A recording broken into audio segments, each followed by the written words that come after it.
la paciencia. El equipo nos fue una mala pasada, pero sobre todo queríamos, pese a que todos tienen la suerte, en fin, dejar esta clase sin pasar, porque si bien es un tema que no es complicado, es importante porque en la patología que vemos a diario, cuando nos toque atender, pues van a ver que es frecuente encontrarse con eso. La shigella es algo, shigella para la mayoría, shigella dicen algunos, pero nos quedamos con shigella. Ya es, como les decía, un problema pues que es muy frecuente. Así en general, vamos a hablar de que se trata de un proceso que afecta a todo el tracto gastrointestinal, ¿no es cierto? ¿Quién lo causa? Esta shigella, que es una bacteria gram negativa, la cual vamos a ver otro cuadro más adelante. Conocemos 4 especies, clásicamente. Durante mucho tiempo esto no se ha modificado, sí se ha modificado la forma en que abordamos cada una de estas especies. Antes hablábamos más sobre todo de Shigella dysentery, la última en la lista, ¿no? Pero luego se han establecido diferencias entre unas y otras que las vamos a ver. Entonces se van a acordar de esos 4 nombrecitos: Shigella sonnei, Flexneri, Boydii y la dysentery, ¿ya? Como dije, eso es muy contagiosa. El mecanismo es fecal oral. Lo que se contamine con heces puede ser agua, alimentos, etc. Ha de ser la vía, el vehículo para que puedan llegar. Y obviamente nuestras manos, ¿no? Si es que no tenemos los cuidados al manipular alimentos, mucho más con los que manipulan alimentos en ellos, y es un problema. Ustedes que están en las redes, yo a veces también entro, no hay que negarlo. Y por ejemplo, en el Facebook un video de una comida callejera en la India, por ejemplo, donde se ve uno que sentado ahí, pues sirve, y la gente le compra, se fila, el mal genio incluso el que vende, pues será pues agradable, pero las condiciones en las que vende nos hacen pensar como médicos, no es recomendable, ¿cierto? Entonces, a tenerlo en cuenta. Les decía que estos 4 grupos, 4 especies que se las clasifica además no solo como especies, sino en grupos A, B, C y D. ¿De acuerdo? El grupo A, les decía por analogía, Shigella dysentery, así se pronuncia, no todos tenemos la boca para decir dysentery, en fin, dysentery, como el que era el más representativo, ¿ya? Si hablamos de la taxonomía, vemos eso, ¿no? Bacteria, Phytophthora, etcétera, Enterobacteriaceae, la familia, y la especie de Shigella. También se le conoce como bacilo de Shiga. ¿Por qué? Porque fue un investigador japonés quien describió primero hasta el Shigella. Pues vemos eso, son bacilos cortos, gram negativos desde ya. Como viven en el intestino, como la mayoría de ellos son anaerobios facultativos, ven su tamaño pequeñito, ¿no? De 0,5 a 3 micras. No tienen motilidad propia, tampoco van a producir esporas, ni van a presentar cápsulas.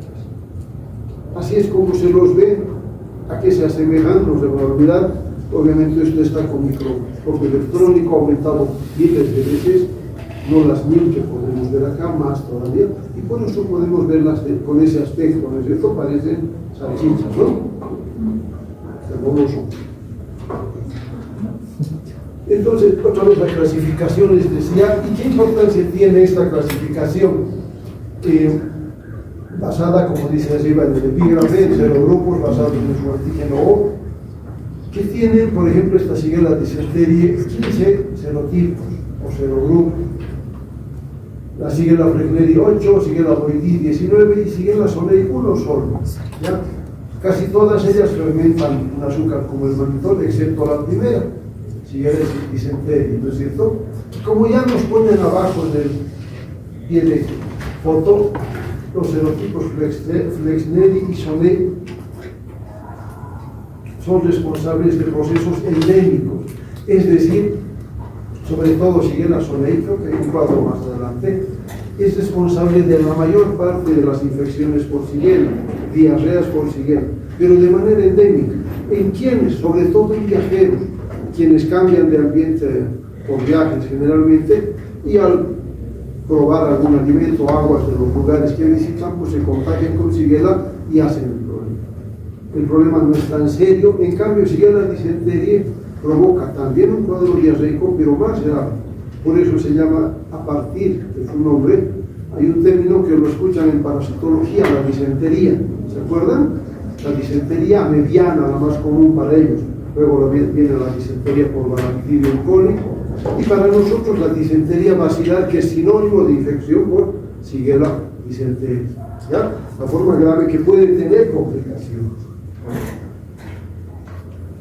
Otra vez la clasificación, les decía, puede haber una variación en cuanto al número de serotipos, pero nos quedamos con la primera, ¿de acuerdo? En Shigella dysenteria, ya les decía, es del serotipo A, no hay esporas, fermenta glucosa pero no lactosa ni mannitol, produce sí una toxina termolábil que es la responsable de sus cuadros más graves, más serios. Y cambio, Shigella boiti por este señor Frederick Boyd, quien la ha descrito como una especie diferente a las anteriores, parte de este complejo, pero con criterios sobre todo genéticos diferentes a las demás especies, ¿de acuerdo? Luego la Shigella flexneri, que también, como el resto de las especies, puede provocar diarrea en humanos. Y está la Shigella sonnei, que se dice es el principal patógeno por frecuencia, por número de casos, no porque sea la más grave. Hablamos del principal patógeno por eso, ¿de acuerdo? Entre los factores de virulencia van a haber algo que coincide con otros microorganismos, lo que llamamos adhesinas, proteínas que producen muchos microorganismos que les facilitan su adhesión, su adherencia a las células que van a parasitar luego. De ahí que van a ver con relativa frecuencia, no con todos, eso sí, este término de adhesivos, proteínas que tienen esa finalidad. Pero aparte de eso, en el caso de Shigella vamos a ver estos plásmidos, ya que han de ayudar o facilitar el ingreso de estos microorganismos a la célula. Luego las endotoxinas que mencionábamos con Shigella dysenteria, que también pueden producir las otras especies. Y un elemento importante como es esta exotoxina de la disenteria, que es el responsable, les decía, de esa diarrea profusa que se acompaña de moco y sangre. Esa es la diferencia para hablar de deposiciones líquidas a deposiciones disenteriformes, ¿de acuerdo? La disentería será la diarrea que conocemos, que se acompaña de moco y sangre, ¿de acuerdo? Debido a que hay problemas con la absorción de azúcares, de algunos otros nutrientes, acción como neurotoxina que ha de estimular el peristaltismo, y que si llega a la circulación a otros lugares, como dice esto, puede ser causante de otros problemas como la meningitis y el coma en casos graves, ya cuando hay complicaciones. Las etapas entonces de la infección, ¿cuáles son? La invasión celular, aquí podemos ver, ¿no es cierto? Luego la multiplicación dentro de las células, la diseminación a otras células, también al espacio extracelular, para que pues, el exportador siga eliminando nuevos especímenes que van a parasitar nuevas células, y finalmente la muerte celular de una célula que está parasitada, afectada ya por el cuadro, sobre todo cuando estos son graves. Un otro esquema, ¿no?, de la vía de ingreso de los bacilos y el sitio donde van a colonizar con ese proceso que habíamos visto, ¿cierto? Y ahí, sumado la acción de los elementos ya de la inmunocompetencia, como son macrófagos, etc., con una diferencia, que Shigella puede eludir a estos macrófagos algunas veces, o puede hacer, como se ve en el gráfico, que pese a que son fagocitadas luego, dentro del mismo macrófago pueden seguir su desarrollo, pueden multiplicarse, pueden replicarse, ¿de acuerdo? Dicho de eso, se dice, por ejemplo, que hay un plásmido de virulencia que se transmite de generación en generación, de Shigellas madres a Shigellas hijas, si vale, y que ha de ser importante cuando haya que producir estas adhesinas o invasinas, proteínas que facilitan el ingreso, no solo la adherencia, el ingreso de Shigella al interior de la célula, lo que facilita entonces la diseminación entre células, ni siquiera saliendo al espacio extracelular a la luz intestinal, sino entre células contiguas, lo que hemos visto en el cuadro, ¿de acuerdo? Entonces, dentro de la patogenicidad, les decía, el cuadro más importante será la disentería. Reitero, se llama disentería bacilar, ¿ya? ¿Por qué habrá esta disentería? ¿Por qué habrá junto a la diarrea la presencia de moco y sangre? La presencia de moco como un mecanismo de defensa de este epitelio para disminuir la agresión. Y sangre porque hay invasión de tejidos, hay destrucción de células, habíamos visto esta fase, hay muerte celular. Cuando se suma el número de células que se van muriendo, son porciones de tejido que van a dejar superficies sangrantes. Por lo tanto, pues, junto con las deposiciones líquidas habrá la presencia de moco y sangre. ¿De acuerdo?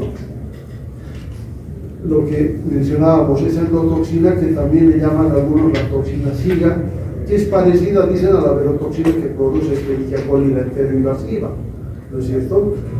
En algunos casos graves, cuando hay una producción importante de esta toxina SIGA, puede llegarse un problema más serio que complica incluso la vida de estos pacientes, que se llama el síndrome urétrico, ya que también lo habrán escuchado en quién, en las infecciones por Escherichia coli.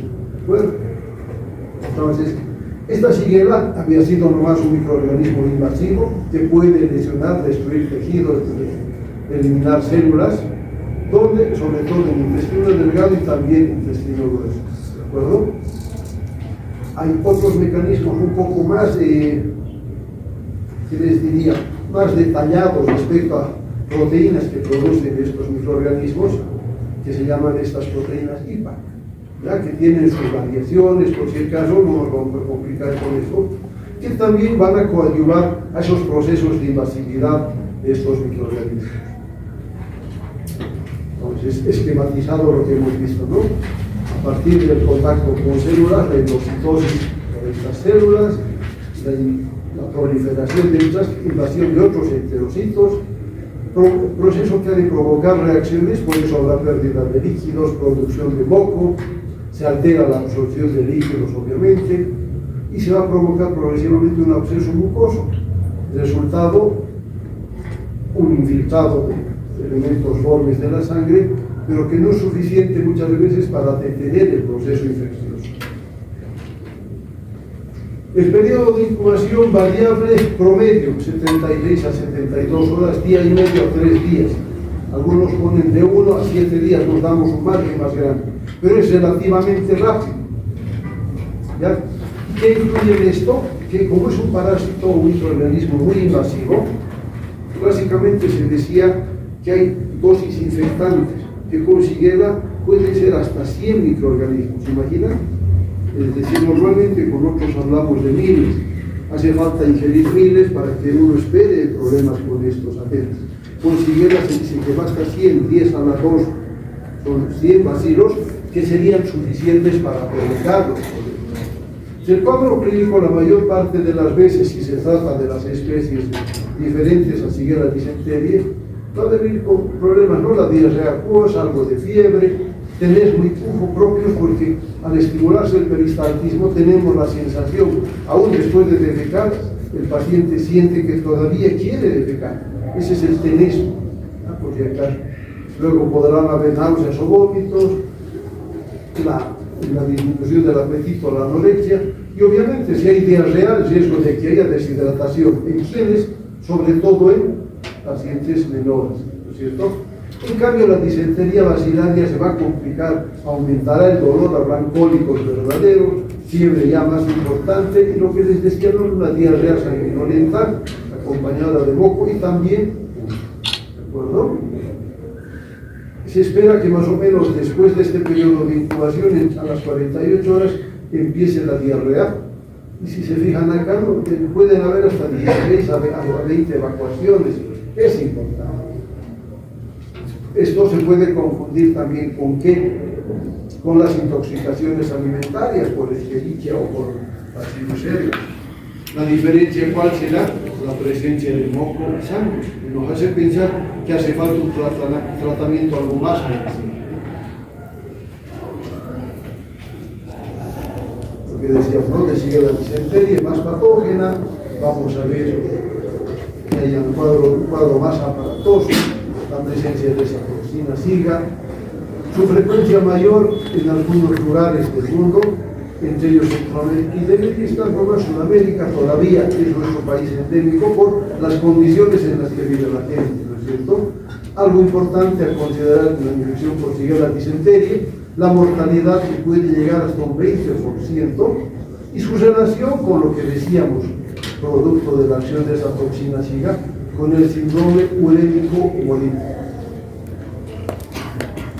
La mayoría de los cuadros, como shigellosis así en general, nos hablará de un proceso gastrointestinal, una enteritis aguda, decíamos periodo de unos 5 días, 36 a 72 horas, y lo que ha de ver, en la mayoría, ya les digo, una diarrea leve, diarrea acuosa. La diarrea de por sí nos habla de un aumento del peristaltismo, eso explica que haya dolores alcohólicos, ¿no es cierto? El tenesmo, las evacuaciones. Conforme el cuadro se vaya agravando, veremos que aparezcan otros problemas para que esto ya no le llamemos solo shigellosis ni enteritis por Shigella, sino disentería mastitis. Otra vez, las manifestaciones comunes, ¿por qué nos va a buscar la gente? Será pues porque hay diarrea que se acompaña de fiebre, de náuseas, de vómitos, que no son específicas por si acaso de Shigella. Podemos ver esas manifestaciones con otros microorganismos, inclusive hablábamos hace rato con parásitos. Pero ¿qué habrá en común en esto? La vía de contagio, el mecanismo, la contaminación fecal oral, contaminación con heces fecales de productos que se hayan consumido. Porque junto con eso veremos esto, ¿no? Los calambres, los cólicos, las manifestaciones intestinales, etc. Y en algunos casos, sobre todo niños pequeños, convulsiones, producto de la deshidratación. ¿Ya? Como pruebas clínicas, inicialmente, ¿qué haremos? Evaluaremos si hay deshidratación, si es que la hay, además de signos del pliegue, vemos piel seca, veremos que aumenta la frecuencia cardíaca porque el gasto aumenta, hay menos volumen disponible, bajará la presión arterial, habrá sensibilidad abdominal cuando tocamos, despertamos dolor. Un examen así corriente que a veces se pide en servicios nos muestra un aumento de glóbulos blancos y ahí empezamos a pensar qué vamos a pedir, qué vamos a hacer. Empezamos a pedir un poco de cultivo, detección de glóbulos blancos en heces, en fin, porque las complicaciones, les decía, con Shigella dysenterie puede ser este síndrome urémico hemolítico, urémico si quiere, este síndrome de Ehrlich, que a veces, o sea, no es muy frecuente ya, menos mal, antes se lo describía más, donde había la presencia de un megapolo tóxico, se llama, o sea, aumento de tamaño del intestino grueso y ocasionalmente la perforación de este por la invasión del microorganismo. Y en esos casos, ¿qué se esperaba? Si hay invasión hasta el intestino grueso, que haya mayor concentración de esa toxina Shiga, por lo tanto una encefalopatía tóxica. Con Shigella flexneri, se van a acordar de esto, la complicación puede ser el síndrome de Reiter, que se produce también por otras infecciones, donde vemos uretritis, artritis, este grupo de manifestaciones, problemas oculares como conjuntivitis, queratodermia, y si se ponen a pensar diferentes, ¿no? En diferentes lugares, articulaciones, en uretra, a eso le conocemos como síndrome de Reiter. Para el diagnóstico, ¿qué haremos? Primero veremos las manifestaciones clínicas y empezamos a pensar, ¿qué le vamos a pedir? Una citología medical, el cultivo. En algunos lugares llaman esto que está en letra pequeña, la prueba de Seren, que es un ensayo de invasividad. Más complicado de hacer porque hay que inocular nuestra muestra sospechosa en un cobayo y esperar un tiempo. Si nuestro paciente no va a esperar las 72 horas que se menciona, que le digamos es shigellosis, espera el resultado y tratamiento de inmediato, ¿no es cierto? Entonces, ¿qué haríamos como para conocer una otra alternativa? Entonces, ¿qué haremos como ya pruebas diagnósticas y microbiológicas? El coprocultivo. ¿En dónde? En medios que son diferenciales, como este agar SS, Salmonella Shigella se llama, este XLD o el Macón, como los más utilizados. No son los únicos, como vamos a ver en nuestro cuadro.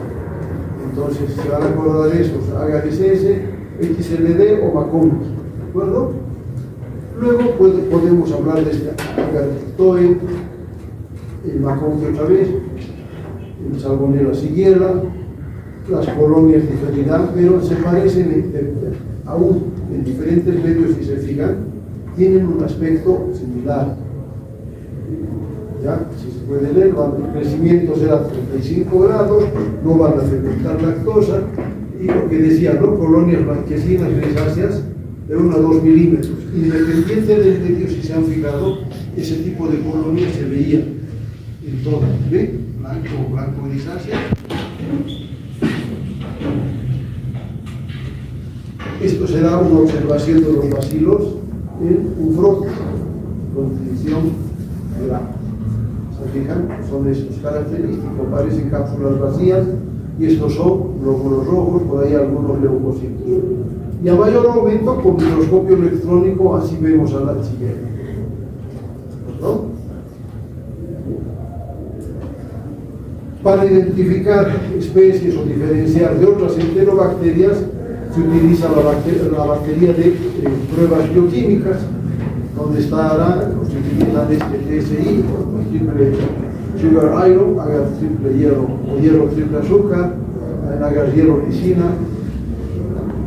sería, en el caso del caldo urea, pruebas las más conocidas, de acuerdo, que las debe hacer quien realiza un cultivo.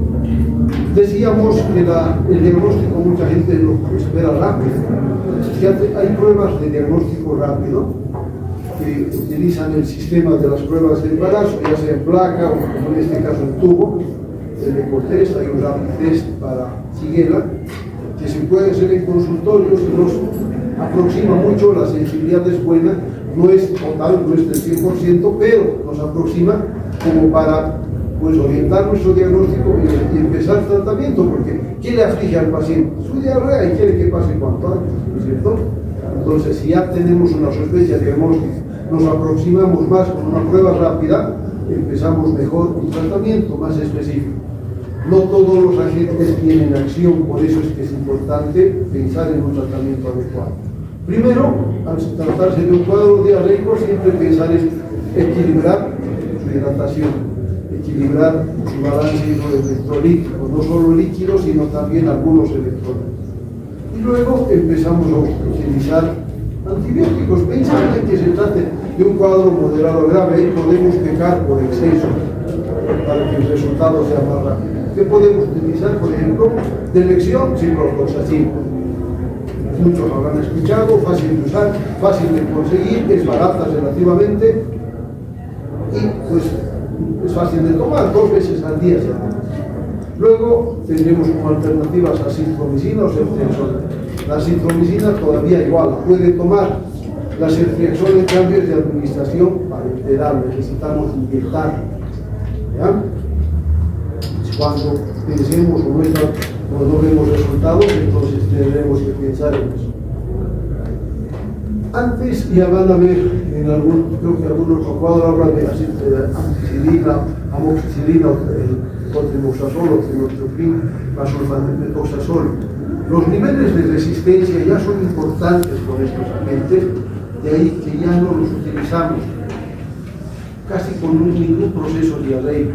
Son raros, todavía van a ver, alguien me va a decir, pero yo estaba y me han dado con trimoxazol, probablemente, pero por la disponibilidad, por el costo, la facilidad de usarlo, o porque se trataba tal vez de otro agente, otra sospecha, ¿no? Pero pensando en shigella, hay que pensarla muy bien si podemos darlo esto, ¿ya? Los agentes antiperistálticos están contraindicados. ¿De qué se trata esto? Hay un medicamento que se llama loperamida.